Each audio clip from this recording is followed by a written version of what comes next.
문재인 정부 당시 울산시장 선거 개입 의혹으로 재판에 넘겨진 황운하 의원과 송철호 전 울산시장이 1심에서 징역 3년을 선고받았습니다. 법원은 송철호 전 시장이 울산시장 선거를 앞둔 2017년 9월 당시 울산경찰청장인 황운하 의원을 만나 김기현 시장 수사를 청탁했다고 봤습니다. 송 전 시장 측근이 청와대 민정비서관실 행정관에 울산광역시장 비리 개요 문서를 전달했고 이 내용은 범죄 첩보로 바뀌어 백원우 민정비서관과 박형철 반부패 비서관을 거쳐 경찰에 이첩됐다고 법원은 판단했습니다. 청와대는 선출직 공무원 비위 첩보를 다룰 권한이 없는데도 공적 기능을 동원해 선거에 개입했다는 겁니다. 검찰은 2021년 임종석 전 비서실장과 조국 전 민정수석에 대해 범행에 가담했다는 강한 의심이 든다면서도 증거 부족을 이유로 불기소 처분했습니다. 헌정 질서를 짓밟은 정치 테러의 진실이 일부나마 이제야 겨우 밝혀졌습니다. 임종석 당시 비서실장, 조국 당시 민정수석에 대한 수사도 즉각 재개되어야 합니다. 이 모든 진행의 배후에는 자신의 30년 직위를 당선시키는 것이 평생 소원이라고 하던 문재인 전 대통령이 있다고 보는 것이 지극히 당연한 상식입니다. 당연히 문 전 대통령에 대하여도 성역 없는 수사를 하여 그 법적 책임을 물어야 할 것입니다.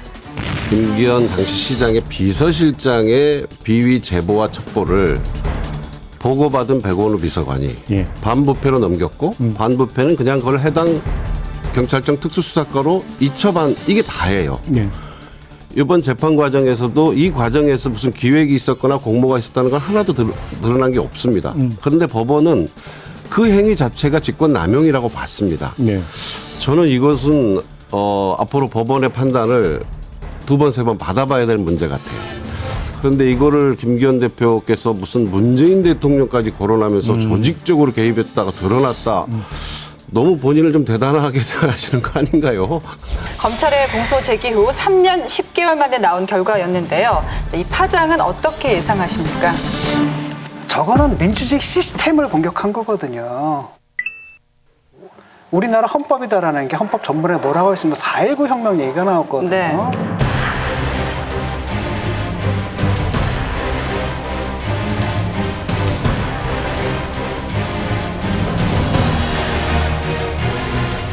부정선거를 한 정권을 타도하고 만들어진 게 지금의 공화국이란 말이죠. 근데 그 공화국 정신의 배반이거든요.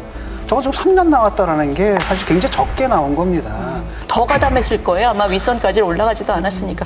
저걸 보면 저는 저 사건이 지금 정치공학적으로 누구한테 유리하냐의 문제가 아니라 우리나라 그 친문 586 운동권들의 사형 선고라고 저는 생각해요. 저는 약간 정치공학적인 것도 말씀드릴게요. 뭐 제 직업이 그렇기도 하니까. 물론 대법원까지 가봐야 된다라는 전제하에 한 3가지 포인트를 짚어볼게요. 첫 번째로 방금 말씀하신 대로 너무 오래 걸렸어요. 김명수 대법원 체제가 정말 비판받고 있는 게 이 편이다 저 편이다 말고 너무 오래 걸리는 거. 지연된 정의는 정의가 아니라고 하잖아요. 3년 10개월인데 그럼 2심 3심은 뭐 몇 년이 갈지 모르겠고 이거 하나 지적하고 싶고요.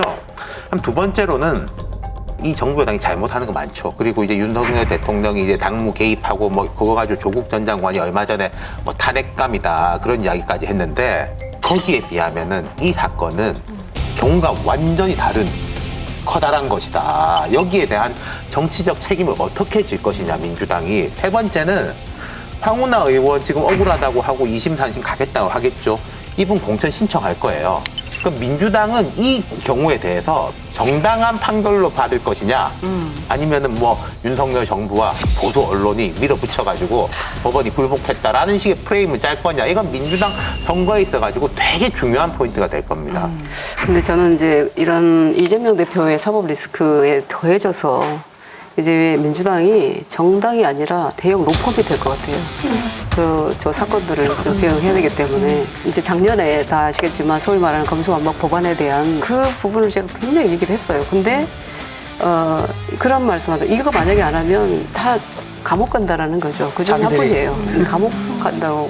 그래서 제가 죄가 없는데 왜 감옥을 가냐. 그때 나왔던 얘기가 뭔지 아세요? 질문이? 양채호님은 조국 교수님이 죄가 있다고 보시는 거예요? 그렇게 물었어요. 그래서 제가 우리나라는 사법 체계가 없는 건가? 아. 네, 그런 인식 속에 있는 분들의 어떤 태도, 저런 메시지가 저는 굉장히 두렵습니다. 대한민국의 미래. 그러니까 국힘하고 좀 다른 부분이 뭐냐면 국힘은 처음에 안 한다고 막 뺍니다. 그래서 판결 탁 나오면 죄송합니다 하고는 하거든요. 근데 저 사람들 끝까지 오라요. 그러면 이제 뭐 세상을 물구나무 서는 겁니다. 처음에 검찰을 얘기합니다. 검찰의 탄압을 받았다. 이제는 재판부 탄압을 받았다. 이런 식으로 가겠죠. 자기들 시간 속에 갇혀 있는 거예요. 군사 독재 때 20몇 살 젊은이들이 마음이 맑았던 젊은이들이 저 군사 독재랑 싸우는 우리는 뭘 해도 법을 좀 어겨도 뭔가를 파괴해도 우리는 오라라는 그 치기 어린 마음을 지금 60이 돼서 지금까지도 어떻게 생각하냐면 21세기에 법은 무시해도 돼. 우리는 뭘 해도 오라. 쟤네는 무조건 나빠.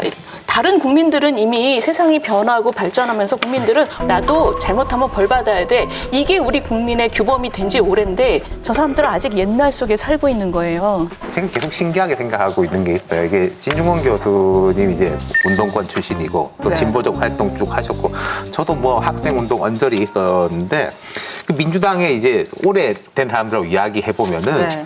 최강욱, 황운하, 김남국 이런 사람들은 경찰이고 군 법무관이고 로스쿨 다니고 전혀 이런 활동 안 한 사람들인데 언제 이걸 배워가지고 우리보다 더 이렇게 말하자면은 세상이 바뀐 것에 대해 가지고 뭐 이게 세상이 이렇기 때문에 진보와 뭐 보수가 어쩌고 반독재가 어쩌고 이런 이야기를 하는지 모르겠다. 기가 차하는 경우가 그러니까 김용민 많단 말이에요. 의원이었던가요? 그 뭐 총선에서 현 그 여권이 이기면 계엄을 선포할 것이다.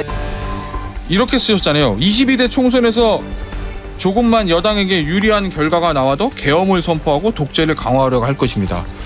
네. 만약에 진짜 내년에 국민의힘이 과반을 획득하면 네. 윤석열 대통령이 계엄을 선포할 거다. 이렇게 보시는 건가요? 저는 충분히 가능하다고 봅니다. 그래요? 일단은 제가 21세기에 가능할까요? 계엄이라는 게? 그럼요.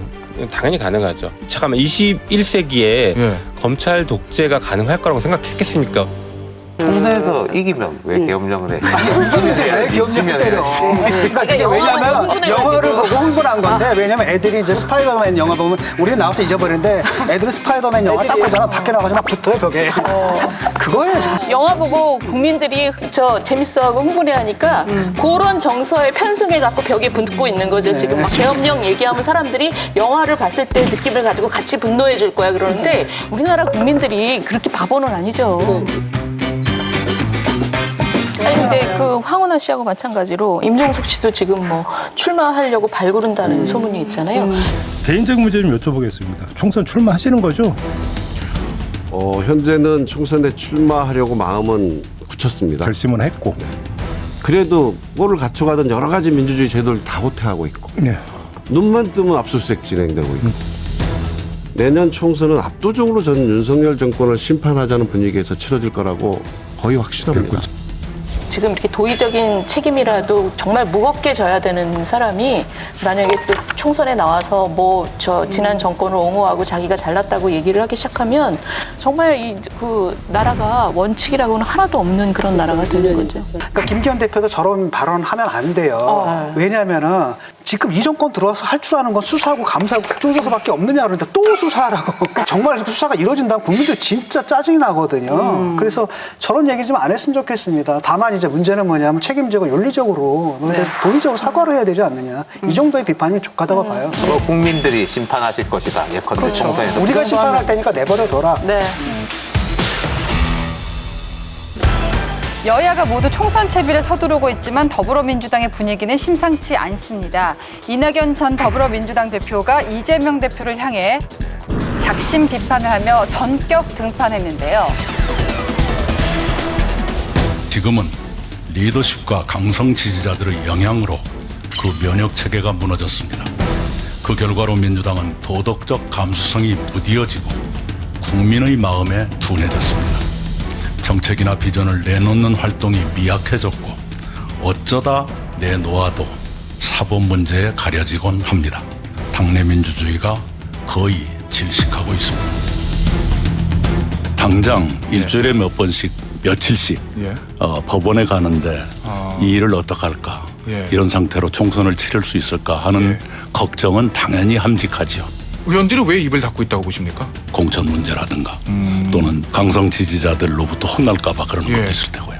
조금만 그들 입맛에 안 맞는 얘기를 하면 지역구 사무실에 와서까지 행패를 부린다거나 굉장히 적대적이고 폭력적입니다. 좀 끔찍할 정도로요. 이낙연 전 대표님 발언 관련해서 입장 없으신 걸까요?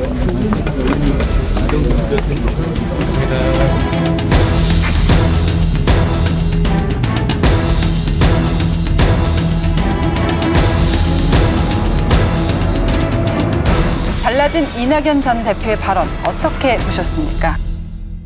저 이낙연 전 대표가 이제 귀국하고 사실 굉장히 많은 사람들이 모이지 않았습니까, 공항에. 그래서 이분이 바로 뭐를 하실 줄 알았는데 꽤 시간이 걸렸습니다.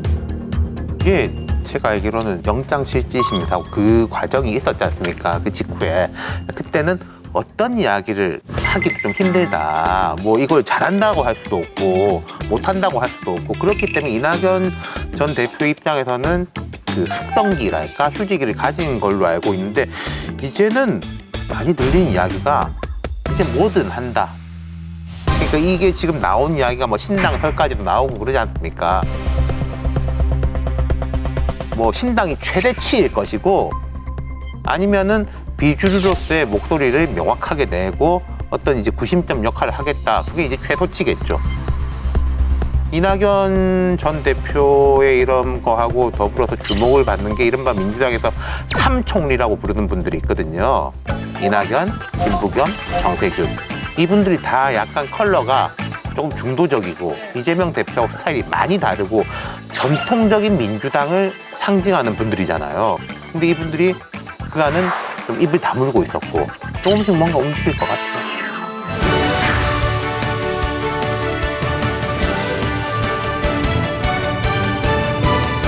민주당의 큰 그 구분선이 친문 586하고 친명 개딸을 중심으로 한 정치인 두 그룹이잖아요. 이낙연 전 총리가 사실 선착 후보를 한 거죠. 그러니까 공천 전쟁의 시작이라는 것은 그런 발언을 했잖아요.